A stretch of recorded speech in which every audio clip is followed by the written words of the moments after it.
Hello friends, आज हम BSc fourth same organic chemistry का चैप्टर 5 एल्डिहाइड एंड कीटोन कर रहे थे। उसमें हमने एल्डोल कंडेंसेशन देखा था और उसकी मैकेनिज्म देखी थी।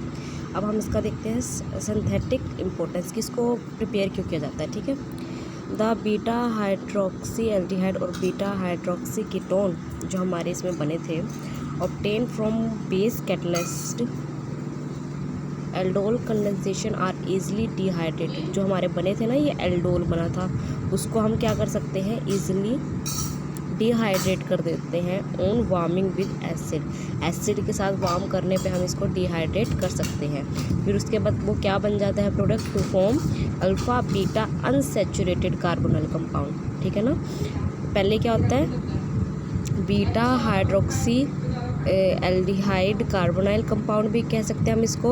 तो बीटा हाइड्रोक्सी कार्बोनाइल कंपाउंड से हमारा क्या बनता है, alpha beta unsaturated carbonyl compound बनता है। ठीक है, alpha beta unsaturated carbonyl compound in turn can be oxidise. अब देखो, इसको ऑक्सीडाइज कर सकते हैं हम, किस में कर सकते हैं, अल्फ़ा बीटा अनसेचुरेटेड एसिड। ठीक है, हमें पता है कि एल्डिहाइड को ऑक्सीडाइज करने पे एसिड मिलता है और एल्डिहाइड को रिड्यूस करने पे हमें अल्कोहल मिलता है। ठीक है ना, अल्कोहल से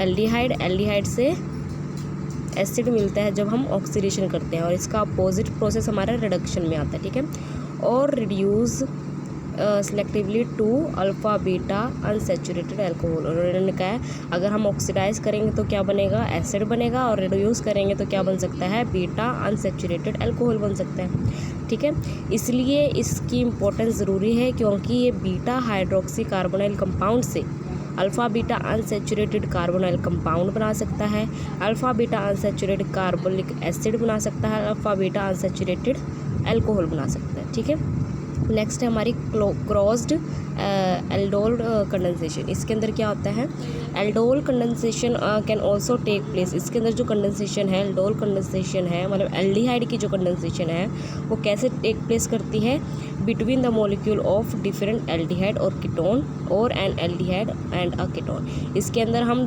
पिछले वाले में हमने एल्डोल कंडेंसेशन में दो सेम एल्डिहाइड लिए थे, या फिर कह सकते हैं सेम कीटोन लिए थे। लेकिन क्रॉस एल्डोल कंडेंसेशन में क्या हो सकता है, हम एल्डिहाइड के साथ कीटोन ले सकते हैं, कीटोन के साथ एल्डिहाइड। ठीक है, और डिफरेंट एल्डिहाइड ले सकते हैं, या फिर हम कह सकते हैं डिफरेंट कीटोन ले सकते हैं। Such an aldol condensation is referred to as cross aldol condensation. इसको इसलिए क्रॉस्ड एल्डोल कंडेंसेशन कहा जाता है। ठीक है ना, क्योंकि ये आपस में रिएक्ट कर सकते हैं। ये both reacting carbonyl compound containing alpha hydrogen atom. अगर मान लो हमने दो लिए एल्डिहाइड ग्रुप कार्बोनाइल कंपाउंड लिए और दोनों के पास क्या हो, अल्फ़ा एटम हो, ठीक है ना, अल्फ़ा हाइड्रोजन एटम हो, तो क्रॉस एल्डोल कंडेंसेशन पे कितने प्रोडक्ट आएंगे, mixture of the 4 different product आएगा। ठीक है ना, which are usually quite difficult to separate, जिसको सेपरेट करना डिफ़िकल्ट हो जाता है। इसलिए therefore such a reaction is seldom carried out, इसलिए ये रेयरली कैरिड आउट होती है ये वाली reaction. However if one of the reactant does not contain any alpha hydrogen, मान लो हमने दो लिए एल्डिहाइड ले लिए और दोनों डिफरेंट है, क्योंकि डिफरेंस में रिएक्ट कर सकते हैं, तो दोनों डिफरेंट लिए, क्योंकि क्रॉस में डिफरेंट यूज़ होते हैं।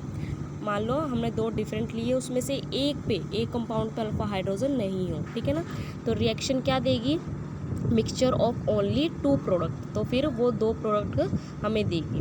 More over by a stable choice of experimental condition, और उसके बाद स्टेबल चॉइस करने पे, कुछ कंडीशन अप्लाई करने पे, it is possible to suppress the formation of one of the product. ये पॉसिबल है कि हम एक प्रोडक्ट को निगलेक्ट कर दें, so as to get only one compound as the main product, ताकि हमें सिर्फ एक प्रोडक्ट मिल जाए, मेन प्रोडक्ट मिल जाए। ठीक है, देखते हैं, if acetaldehyde is slowly added to a mixture of benzaldehyde. देखो, एसिटल एल्डिहाइड जब हमने किस में मिक्सचर करवाया, बेंजाइल्डिहाइड में अल्फ़ा हाइड्रोजन नहीं है, ठीक है ना, और एंड एक्वस एल्काइन मतलब बेसिक मीडियम में, the final product is mainly cinnamaldehyde. ठीक है ना, सिनेनमेल्डिहाइड बना है हमारा फाइनल प्रोडक्ट। ठीक है, उसके बाद देखते हैं रिएक्शन, देखो, बेंजाइल्डिहाइड एसिटल्डिहाइड, जिसको OH से रिएक्ट करवा के हम पे एक कंपाउंड आया है, और उसके बाद हमने क्या किया, इसके अंदर वाटर को हटा के क्या निकला है हमारा, सिनेनमेल्डिहाइड। ठीक है ना, वाटर निकालने पे हम पे ये आ गया, ब्रैकेट में लिखा हुआ है ऑब्टेन बाय द डिहाइड्रेशन मतलब वाटर निकालने पे ऑफ इनिशियली फॉर्म्ड, जो हमारा इनिशियली फॉर्म्ड हुआ है ना बीटा हाइड्रोक्सी एल्डिहाइड जो हुआ है उसके अंदर डिहाइड्रेशन मतलब एरो पे लिखा नहीं हुआ है बट डिहाइड्रेशन है जिससे कि हमारा सिनेनमेल्डिहाइड आया, ठीक है ना। सिमिलरली रिएक्शन बिटवीन एसीटोन, हमने एक एसीटोन ले लिया जिसके पास अल्फा हाइड्रोजन है एंड एक फॉर्मेल्डिहाइड ले लिया जिस पे अल्फा हाइड्रोजन नहीं है, ठीक है। तो हम पे एक कंपाउंड बनता है, क्या बनता है 4 हाइड्रोक्सी 2 ब्यूटेनोन, ठीक है ना। It may be pointed out in cross aldol condensation the aldehyde और ketone lacking in alpha hydrogen can not form the attacking carbanion. इसने कहा है मान लो एल्डिहाइड और कीटोन पे अल्फा हाइड्रोजन नहीं है तो वो कार्बन एनायन पे अटैक नहीं कर पाएगा, can not form the attacking carbon anion नहीं बना पाएगा। इंटरमीडिएट बनता है ना कार्बन एनायन का, तो वो कार्बन एनायन का इंटरमीडिएट बना ही नहीं पाएगा, ठीक है।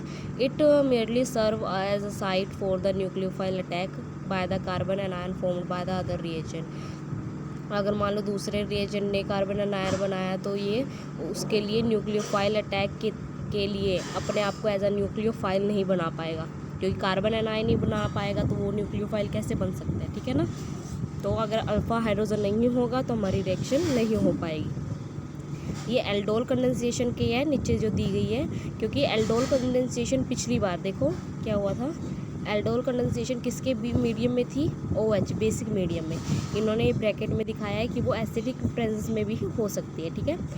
सेम ये बिल्कुल process can also take place in the presence of the acid में भी हो सकती है, ठीक है।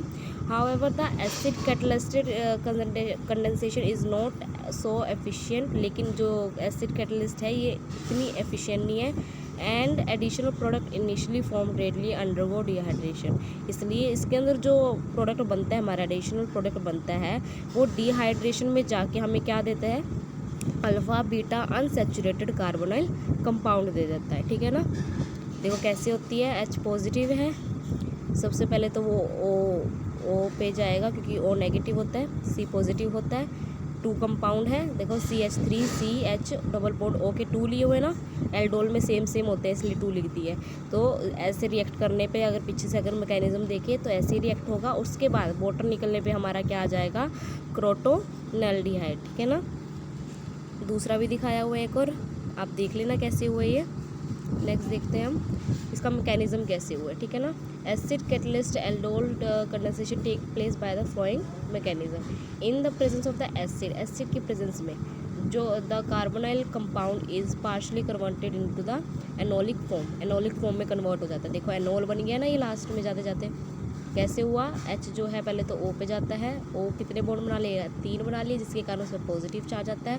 उस पॉजिटिव चार्ज को बैलेंस करने के लिए वो डबल बॉन्ड के पाए इलेक्ट्रॉन ले लेगा और C पे क्या आ जाएगा, हम पे C पे क्या आ जाएगा, पॉजिटिव चार्ज।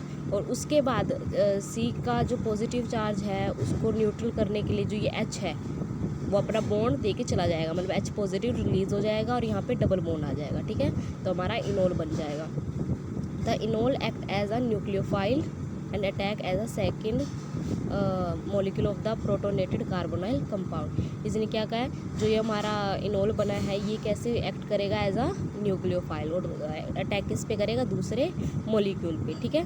तो देखते हैं कैसे हुआ है इनोल। देखो ये रहा CH2 डबल बॉन्ड COH और CH3, ठीक है। और दूसरा कौन सा कंपाउंड है, CH3 और OH, O के साथ प्रोटोनेटेड कार्बोनाइल कंपाउंड ले लेना कि मतलब उसमें प्रोटॉन हो, ठीक है ना। प्रोटॉन होने का मतलब वो O पे ही होगा, O पे होगा तो ऑक्सीजन कितने बॉन्ड बना लेगा, 3, जिसके कारण उसमें पॉजिटिव चार्ज आएगा, ठीक है ना। तो क्या होगा, जो O इसको बैलेंस करने के लिए किसके बॉन्ड ले लेगा, पाई बॉन्ड ले लेगा, C डबल बॉन्ड O का पाई इलेक्ट्रॉन ले लेगा, जिसके कारण C पे क्या चार्ज आ जाएगा, पॉजिटिव चार्ज। और इस पॉजिटिव चार्ज को बैलेंस करने के लिए वो इनोल से क्या लेगा, उसके जो डबल बॉन्ड है उसके इलेक्ट्रॉन लेगा, ठीक है ना। तो कैसे बन जाएगा, CH3 सिंगल बॉन्ड हो जाएगा क्योंकि उसने अटैच किया है, C डबल बॉन्ड, देखो क्या हुआ C, फिर अगर मान लो उसने बॉन्ड ले लिए तो C पे कितने रह जाएंगे, 3 रह जाएंगे, ठीक है ना। उसको बैलेंस करने के लिए इसने क्या कर दिया, डबल बॉन्ड, जो लोन पेयर है वो उतर गए हैं ओके, ठीक है ना, ओके लोन पेयर उतर गए तो यहाँ पे डबल बॉन्ड, ठीक है ना। अब फिर से ऑक्सीजन पे 3 बॉन्ड हो गए हैं, ठीक है ना। फिर वो क्या करेगा, H को रिलीज़ कर देगा, -H कर देगा, ठीक है। तो हमारा बैलेंस आ गया, ठीक है। ये ऐसे हुए the condensation product thus form readily undergo acid catalyst dehydration to form the. और उसके बाद हमने कहा था कि ये मतलब इतना स्टेबल नहीं होता, जिसके बाद ये डिहाइड्रेशन में जाता है और हमारा क्या बना देता है, alpha beta unsaturated carbonyl compound बना देता है, ठीक है ना। अब देखते हैं क्लेजेंस रिएक्शंस, देखते हैं इसके अंदर क्या है। This reaction is special case of the cross aldol condensation. ये स्पेशल केस है किसका, cross aldol condensation, and may be defined as the base catalyst condensation of an aromatic aldehyde. इसके अंदर हम स्पेशली क्या लेंगे, एरोमेटिक एल्डिहाइड लेंगे, उसका बेस कैटलिस्ट कंडेंसेशन करेंगे, ठीक है। एंड एन एलिफेटिक एल्डिहाइड, उसके अंदर एक एरोमेटिक एल्डिहाइड लेंगे, एक एलिफेटिक एल्डिहाइड, और कीटोन भी हो सकता है क्या बनाने के लिए, अल्फ़ा बीटा अनसैचुरेटेड एल्डिहाइड या फिर कीटोन, ठीक है। For example reaction between the acetaldehyde and the benzaldehyde in the presence of the aqueous alkyl मतलब बेसिक मीडियम गिव मेनली सिनेनमेल्डिहाइड, वही देगा, ठीक है ना। सेम इसके अंदर, क्योंकि बेंजीन पिछले वाले में भी हमें बेंजीन दिखाई थी, तो ये स्पेशल केस है, ठीक है ना। बेंजीन तो इसमें होगी कोई ना कोई ring structure, aromatic ring structure, ठीक है ना। इन द बोथ इसमें देखते हो कहाँ से देखोगे, this product in which beta OH group is activated by the phenyl group loss water. इसके अंदर सेकेंड प्रोडक्ट में देखिए क्या हुआ है, इसके अंदर जो है बीटा हाइड्रोक्सी ग्रुप है, कैसे, जो CHO लगा हुआ है, जिस कार्बन उसके अगले वाला कार्बन अल्फ़ा कार्बन, उससे अगले वाला बीटा कार्बन, और उस पर OH लगा हुआ है, इसलिए बीटा हाइड्रोक्सी ग्रुप ये क्या हो जाएगा, एक्टिवेटेड हो जाएगा बाय द फिनाइल ग्रुप।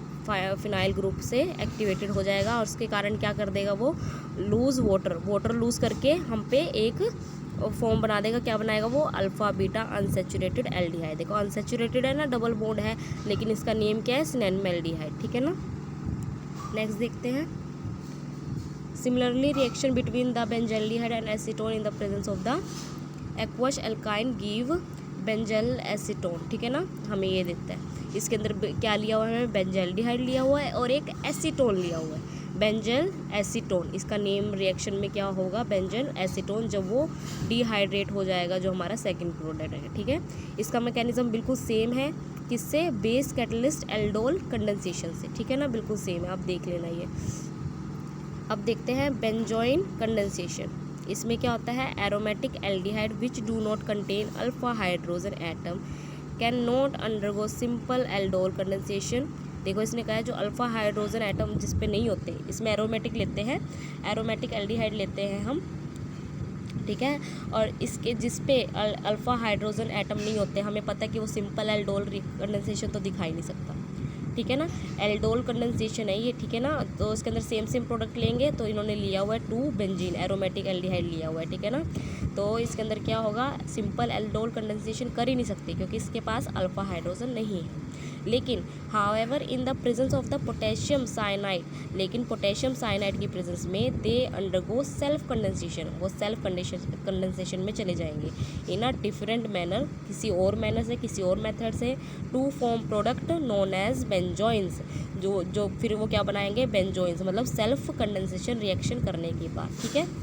इसका मैकेनिज्म क्या होता है, देखो किसकी प्रेजेंस में होता है, पोटेशियम साइनाइड की प्रेजेंस में होता है ना, तो क्या होगा, O के ऊपर नेगेटिव चार्ज, C पे पॉजिटिव चार्ज, तो पॉजिटिव क्या लेगा, नेगेटिव, तो KCN का नेगेटिव CN, तो वो C पे लग जाएगा, ठीक है, CN लग जाएगा, और O पे नेगेटिव चार्ज, ठीक है। फिर वो साइड वाला H ले लेगा, दिखाया हुआ ना एरो से, H, तो H का जो पॉजिटिव है वो C पे, नेगेटिव जो है वो C पे चला जाएगा, और H O ले लेगा, ठीक है। फिर OH बन जाएगा, और C पे क्या चार्ज आ जाएगा, नेगेटिव का मतलब इसने एक बॉन्ड कम बनाया हुआ है, ठीक है ना। तो इसके बाद ये एज एक कार्बन एनायन की फॉर्म में आ गया, जो कि दूसरे पे अटैक कर सकता है, दूसरे मॉलिक्यूल पे, वैसे ही अटैक करेगा। जो O है, दूसरे मॉलिक्यूल का जो O है, C double bond OH C6H5 है ना, तो इसका जो O है वो क्या करेगा, पाए बॉन्ड के पाए इलेक्ट्रॉन ले लेगा, तो C पे कौन सा चार्ज आ जाएगा, पॉजिटिव चार्ज, और जो हमारा कार्बन एनायन है तो फिर वो पॉजिटिव के साथ ही अटैच होगा, और O पे क्या आ जाएगा, नेगेटिव चार्ज। और देखो OH O आपस में मिल रहे हैं ना ये, तो O क्या करेगा, फर्स्ट वाले मॉलिक्यूल का H ले लेगा, ठीक है। उससे क्या बन जाएगा हमारा, और जो ये बॉन्ड है वो डबल बॉन्ड है। मैं दिखाती हूँ कैसे हुआ इसके अंदर।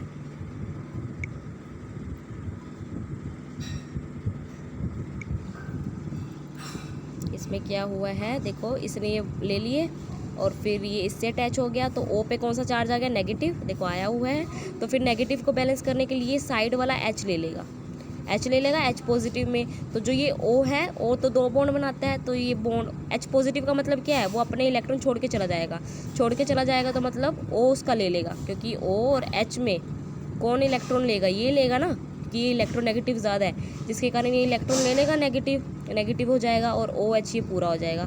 और फिर ये जो नेगेटिव है वो बॉन्ड में बदल जाएगा, देखो डबल बॉन्ड हो गया, O डबल बॉन्ड, ठीक है।